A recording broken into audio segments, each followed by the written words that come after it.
इस लेक्चर में हम मैग्नीट्यूड फाइंड करेंगे ऑफ द वैल्यूज़, यानी गिवन वेक्टर्स को सॉल्व करने के बाद हम उसका मैग्नीट्यूड फाइंड करेंगे।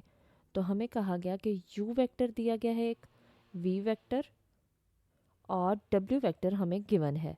हमें फाइंड करना है 3v plus W, 3v plus W solve करने के बाद इसका मैग्नीट्यूड। याद रहे कि ये दोनों लाइंस मैग्नीट्यूड को डिनोट करती हैं। तो देखते हैं इसका सॉल्यूशन। सॉल्यूशन में हम गिवन जो हमें फाइंड करना है ये वैल्यू हमें फाइंड करनी है, यानी इसका मैग्नीट्यूड फाइंड करना है। तो यहाँ पे हम गिवन वैल्यूज पुट कर देंगे, वी वेक्टर और डब्ल्यू वेक्टर की वैल्यूज़।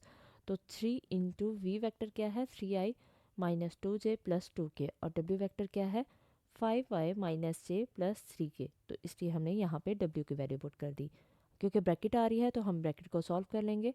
इसको हम 3 को मल्टीप्लाई करेंगे 3 से तो 9i आ जाएगा, और 3 को 2 से मल्टीप्लाई करेंगे तो कितना आएगा -6j, और 3 को 2 से मल्टीप्लाई करेंगे तो कितना आएगा 6k।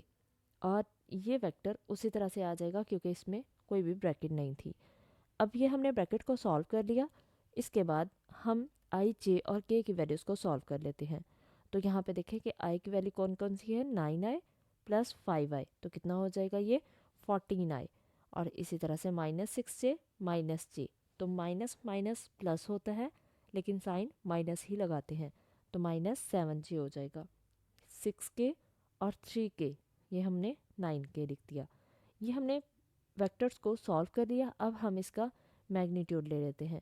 तो मैग्नीट्यूड हमें पता है क्या होता है, स्क्वायर रूट ऑफ जो भी आई जे और के कोफिशिएंट्स आ रहे हैं उनका स्क्वायर ले लेते हैं।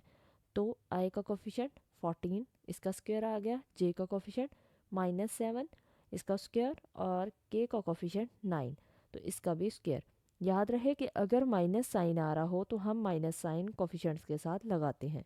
अब हम इनका स्क्वायर ले लेते हैं। 14 का स्क्वायर 196, -7 का स्क्वायर हमेशा पॉजिटिव हो जाता है माइनस साइन स्क्वायर की वजह से, तो ये 49 आ जाएगा। और 9 स्क्वायर कितना होता है 81। अब हम इसको प्लस कर लेंगे तो हमारे पास कितना आंसर आया, स्क्वायर रूट ऑफ 326। ये इन वेक्टर्स को सॉल्व करने के बाद इसका मैग्नीट्यूड आ गया।